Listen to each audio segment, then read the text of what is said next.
loyalty, trustworthy, and fatherhood. The Brave Files are supported by Julien Desjardins, a certified strategist for small business owners. If you've already made that brave decision to start your own business, it's time to stop trying to do it all alone. Check out our show notes for more information or visit juliendesjardins.com. You are listening to The Brave Files, real stories from people living courageously. You can listen to the show anywhere you enjoy podcasts, and we'd love for you to subscribe, rate, and give a review on Apple Podcasts. It really does make a difference, and we appreciate it. Now here's your host, Heather Vickery. Welcome to The Brave Files, everyone. Today, I welcome Omar Yamini to the show. He is truly one of the kindest men I know. His big, giant smile warms the room, and most of the time when I see him, he has several adoring toddlers hanging off of his very long arms. You would never know that Omar spent 15 years in prison and has a murder conviction. Since getting out of prison in 2011, Omar wrote a book called What's Wrong With You. He started a nonprofit organization that helps keep kids out of the prison system. He's also successfully and beautifully restarted his life, graduated from college. He's working on his master's degree, and he started a beautiful family. He really truly has three of the most adorable little girls I know, my four excluded, of course. I'm really honored to have you here. Omar, thank you so much for being here with us. Thank you. Thank you very much for the invitation. That's a lot of girls, Heather. That's a lot of girls. That's seven little girls between us. Well, and I remember you telling me once a couple of years ago that you have all girls except one boy, but now two, right? Two nephews now. Is that correct? Two nephews. And a whole bunch of girls running around. And we still outnumbered. There's a bunch of them. But it's a awesome. beautiful thing. Yes, it is. So I know you, Omar, because our kids go to the same daycare, and they have for a long time. Our older girls went to the same daycare, and now our youngest girls go. And I have to tell you, it was years before I knew your background.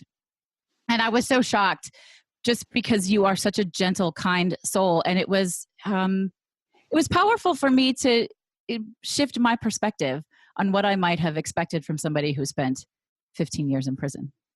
It destroys stereotypes, definitely. You do, most definitely. And I love that. And I'm so grateful that you do that. I love what you do. And I adore you. So let's just get this out of the way right now, because I think this is important before we go any further. You did not kill anyone. Is that correct? Yes, that is correct. Right. So your conviction was based on something that's called the theory of accountability. And I'd love to have you explain what that is. So, yes, the theory of accountability is a charge, is a charge on our books in the state of Illinois, and in places, other states have similar charges. And it is, in an essence, and I just break it down like this when I'm speaking to young people and parents as well, it's how you grab a group of people for what one person did. So, for example, when I'm go to schools and when I'm talking to our young people, I want them to understand that when you pull up and somebody pulls up in a car, and let's say you and your buddies on Friday night, you're going out hanging out. The driver runs in the store, he robs this place, hops back out in the car and pulls off. When the police catch that car and pulls them over, they can charge everybody in that car for what the driver did. It's called theory of accountability. We have a theory that you may have had knowledge that this was going to happen. And unfortunately, there are thousands of Black men, African-American and Latino men in prison for a crime they did not actually commit. And is there any way, is there a defense against, I really didn't know this person was going to do that? And your story is a great example, and I'm going to have you tell it in a minute, but you had no knowledge, no involvement in... It's the darndest thing. It's the darndest thing on the books. If you're charged with theory of accountability, if you're charged with a crime that you didn't actually commit, like in my case, you are at the mercy of maybe a witness or someone who has been victimized to come forth and say you had nothing to do with it.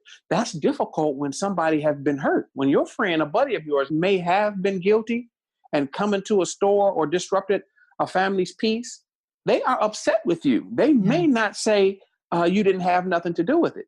Theory of accountability is so devastating a charge. You are actually better off being charged with the actual crime itself, because at least you have to have evidence. Right. You know what I mean? Right. You have to at least have some evidence or burden of proof. You can defend yourself with no evidence. My charge, they say we're not actually charging you with the crime itself. And this is called Clause B. First degree murder says you have to have, you intend to kill. That's one crime. But they didn't give me that. They said, give me a different clause that said, you know, you didn't have anything to do with the crime. You didn't kill nobody, but you knew this could have happened. That is devastating to prove when somebody has been hurt and you need people, witnesses to come forward and vindicate you. I can't even fathom this is a thing. I mean, I understand the concept of aiding and abetting if there's proof of that, but this is mind-boggling. Mm-hmm. Yes, because it takes away the language. Aiding, abetting means prosecutors have to prove that you aided and abetted in the commission of a crime. Theory of accountability is saying something different. It's saying you knew that this could have happened.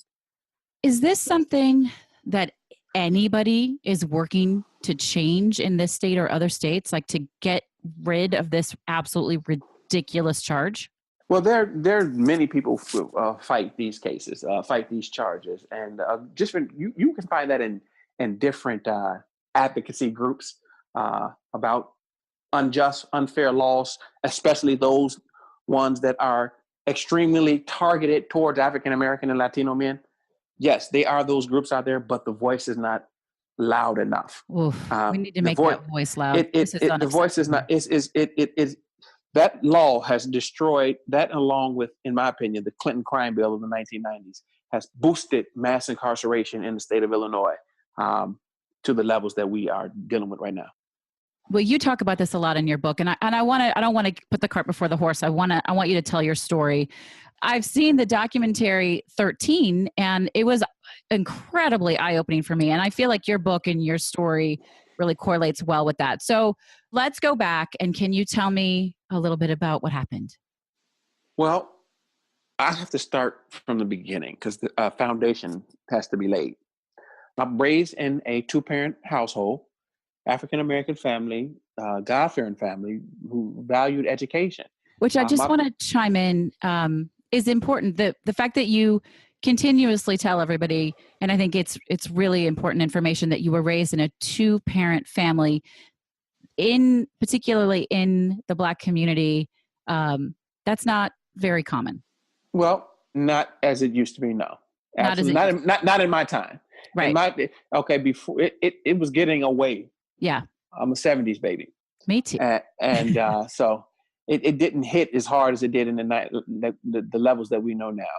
So gotcha. it was still pretty common. Okay. At that time.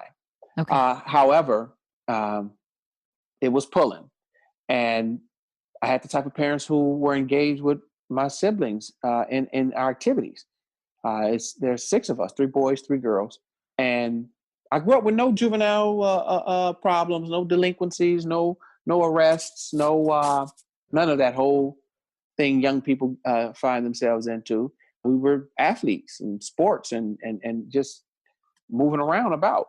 And my parents knew my friends because our house was kind of a hangout at times, especially when we hit high school. And I went some of my good friends with Division Tier 1 talent going on full ride. So I was surrounded by a bunch of young guys, athletes who were preparing for their futures. And the big problem started with me is senior year, high school. Second semester, senior year, I tried the wrong English teacher. I needed a half a credit to graduate. So what does that mean? How did you try? When I tried that teacher, I didn't do much homework. He told me I had senioritis. Yeah, you did. I've had that before. Yeah. Your listeners know what senioritis is. So he said, Yamini, you got senioritis. You didn't do nothing in here all semester. You think I'm just going to let you pass because you're a senior and you can just walk out of here. And I did not graduate, needing a half English credit, Heather. Oh, God. You hear me? That's devastating. It's very devastating. How pissed were your parents? Not just pissed, but like nobody's seen this kind of coming. And even the schools, this is some of the argument that you have today with schools. And they say, wait a minute, here you have young people this close to the finish line. How aren't you monitoring them and making sure they get through? Right. Or Why aren't you giving them certain assignments or yeah. or calling that young person to that office and say, look, now, this is what's happening. This is where. So I get that. And I'm glad they do that now. I'm glad this many school districts monitor seniors who are on their way and give them extra activities or projects to do to help them get that little bit of credit that they need. But what happened? But that was the story. I did not graduate needing a half an English credit. And when my friends went off to college, Job Corps, some went to the armed services. There I was in that dangerous no man's land, that spot where young people who have been cared for their entire lives are now, no one has to hold your hand anymore. Right. After high school, nobody's holding your hand anymore. Were you still living at home? I was still at home. Okay. And so everybody went off. And there I was. So I did what so many people, young people do at that vulnerable time. I found me some new friends. I did. Because everybody who I knew and my parents knew, they were moving on. And I didn't have a plan because I wasn't preparing. And I started ripping and running. And one day, long story short, I'm with a new friend of mine and he gets into an argument and he shoots and kills somebody. And I got charged with that crime. I have chills up and down my body. You hardly knew this person. Not that. I'd been ripping and running for about a year. Okay. But it still was more of a recent, it wasn't one of the, all through high school type of friends that I mostly had. Sure. Most of my friends were the ones that I had from freshman year to senior year in high school at that time. So this guy killed somebody for no reason, really. He got mad at him. Just a simple argument. Yeah. Young people. Yeah. And the police come right away? Do you get arrested right then? What happened? No. We fled the scene. What makes my case, I won't say different, is when and I'm choosing my words carefully here. I can see that. When it all went down, I tried to stop it from happening. When he pulled out the gun, I calmed him down. And then he lowered the weapon. And then when the weapon was lowered, that's when I walked off across the street. I was gone. I was like, Lord have mercy. Thank you for not shooting this man. As I'm across the street, they get back into it again. I stopped the initial action from even happening. This did not have to happen. Oh my God. And when I walked away after the guy I was with lowered the gun is when everything went south from there. How is that not something that anybody tells anybody who cares and can stop the onslaught of torture that you then went through? Well, our criminal justice system, as it targets African-American males, Heather, is everything that you're hearing about in the media and is real. This is not make-believe. I know. We are not making this stuff up. I had witnesses in my case threatened by prosecutors because some of the people who were out there were a lot of drug users and just ripping and running the street. Oh, and so they were the kind of witnesses for prosecutors that all you had to do is threaten them with something and they'd testify against you. And the case is a different issue. I don't want to dive too deep into the details of the actual case. Right. That is how it all put me in a position. That's what I'll say. That is what put me in a position for the police to charge me with theory of accountability because I was there. Yeah, you were there. Wrong place, wrong time, for sure. I'm trying to find some words. I have a whole list of things that I want to talk to you about. And the parent in me is devastated as somebody who cannot identify. And I'll just call that, this would not be the first time on this show that I've called out my knowing white privilege, right? Like I can tell you, I know that this is real, but I can't. How can you, And how can you? That's just the reality of it. That's why I think talking to you, reading your book, getting you into the schools is so important because it's so easy to stick our head in the sand and not know how horrific this is and how unjust it is and traumatizing to us as a nation it is. I mean, your book is so good, and it is something that every child should read. I've already talked to my 13-year-old, and she's a cute little white girl, right? I was like, you need to read this book. I'm not even playing around. Like, you need to know that this happens in our country. Everybody should read your book. Go read the book right now. Go find it and read it. We're going to tell you how to get it. Okay. So long story short, you get arrested. What happens? I get arrested. I get charged. And I sit in county jail, Cook County Jail, 26 in California for a little bit over 3 years. Just fighting the case, Helen. Oh my God. Just fighting the case. Sitting in Cook County Jail from, I was 20 when I left. How was I? I might have been 23. I came in at 20. I left at around 23. And in the book, you describe this place as an animal shelter. Yes. That is the title, chapter 1. It all begins at the animal shelter. At that time, 1996, Cook County Jail was a mess. When I say every gang, I don't know how many gangs we had in the city of Chicago, but they all were there.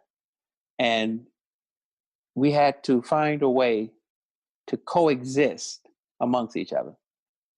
The county jail is actually a more volatile place than the penitentiary. Yeah. That, I mean, I learned that from your book. I certainly wouldn't ever have known that. So you get sentenced to 30 years in prison for being there, but you only had to serve only 15 years, half of it. Mm-hmm. And that was, and that's interesting.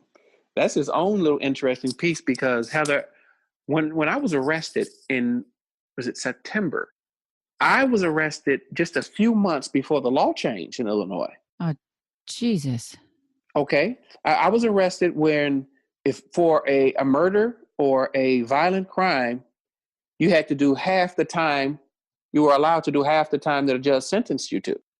Okay. Now, 2 months after I was arrested, the law changed and murders have to do 100%. You have to do all the time a judge give you. If a judge give you 300 years, you're doing 300 years. Wow. So in all of this horribleness, somehow one thing went right. No, I understand. No.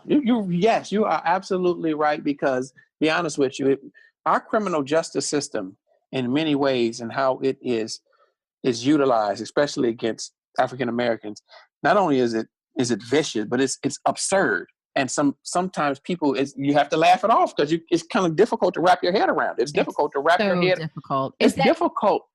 Heather, that is the passion of my work. Because it is difficult for adults to wrap their minds around being charged with a crime that some of your friends or the people you with committed. And there was no planning process with you and them on committing that crime.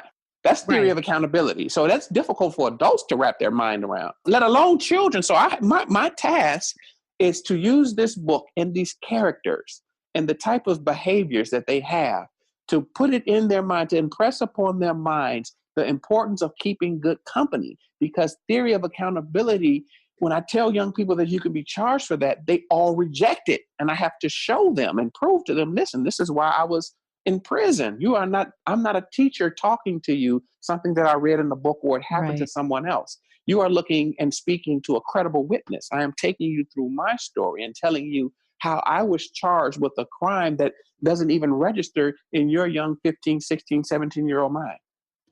And so these laws are today, in 2018, theory of accountability is still something that people are charged with, and you have to serve the number of years the judge hands down. Is that correct? Yes. Violent crimes are 85%.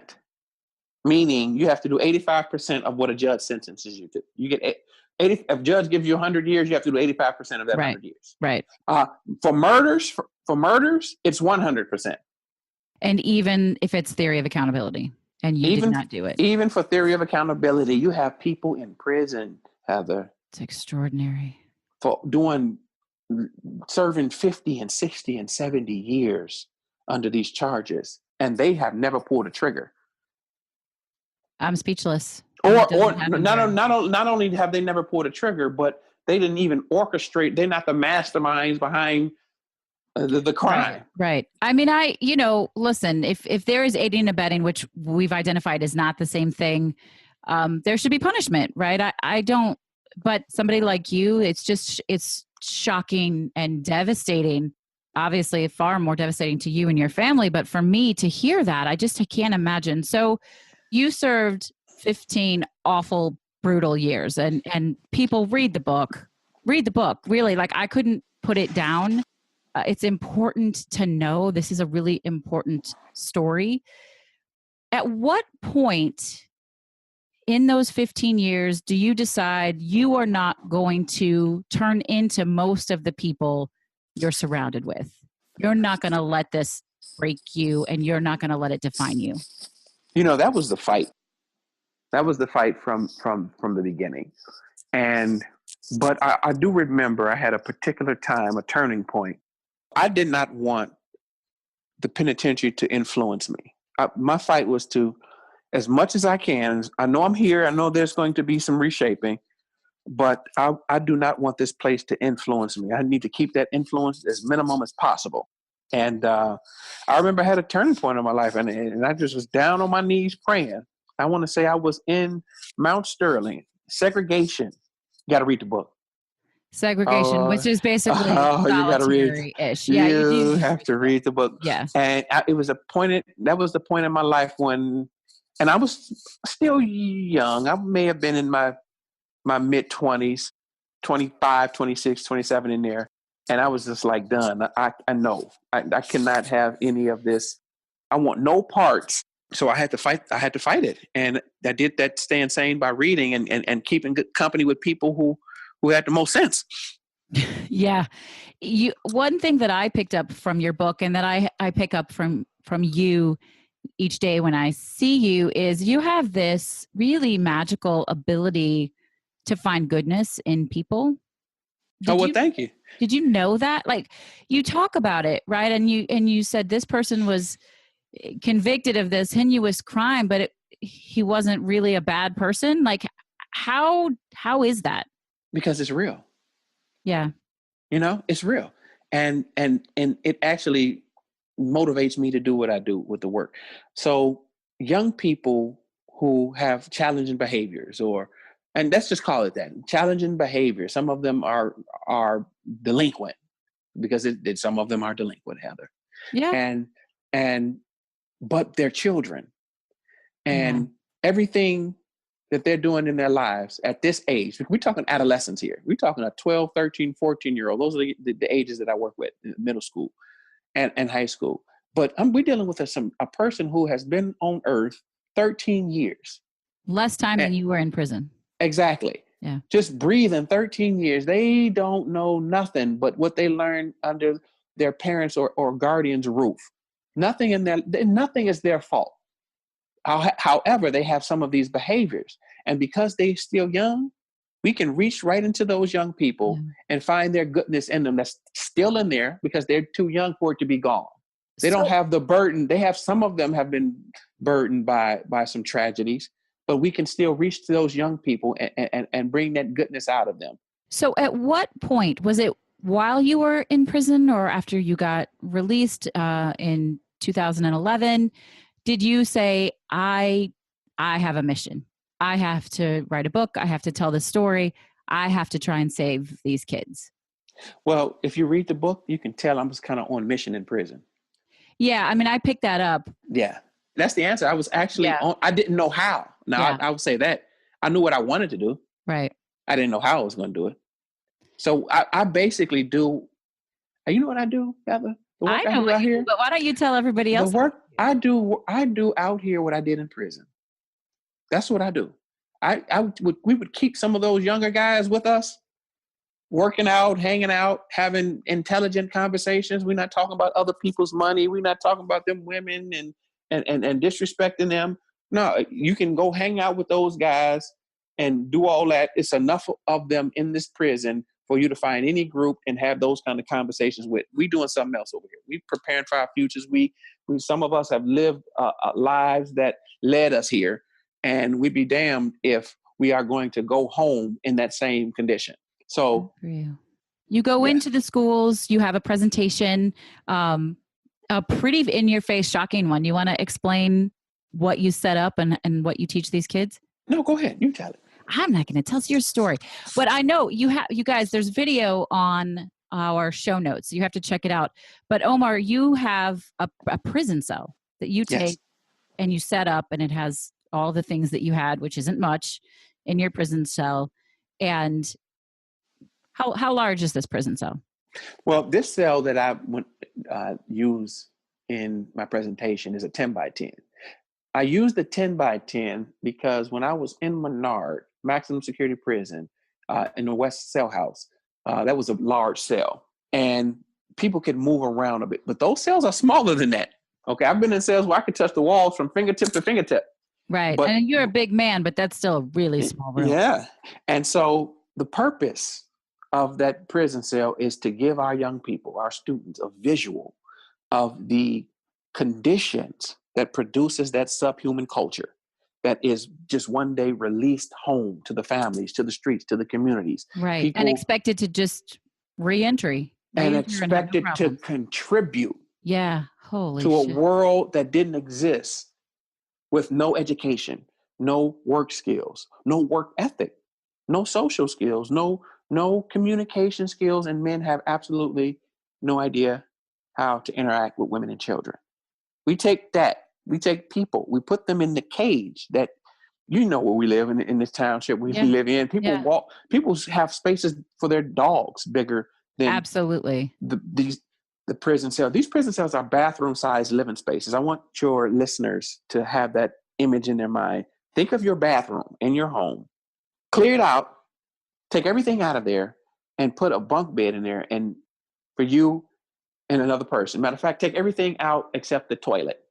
Leave the sink, leave the toilet, take that tub out of there, and put a bunk bed in there, and you and two people are going to survive in those close confines with that toilet in there. So in a prison cell, the toilet is also your bedroom, and you are literally 2 feet away from the toilet every time your cellmate, your roommate, I'm not going to call him your cellmate, because that's what it is. Yeah. Your cellie is the language we use. Your cellie is literally 2 feet away from you every time they have to use that bathroom. It's vile. It's vile. It does not matter how much time you spend in prison. You cannot prepare for that. You cannot adjust to being 2 feet away from somebody using that toilet every time they have to go. I believe you. I believe you. You've been listening to Omar Yamini's episode, The Theory of Accountability. Omar's episode was too important, too good, and too powerful to cut out a single second of it. I had to make it a 2-part episode, so be sure to tune in to part 2 so that you don't miss any of Omar's extraordinary story.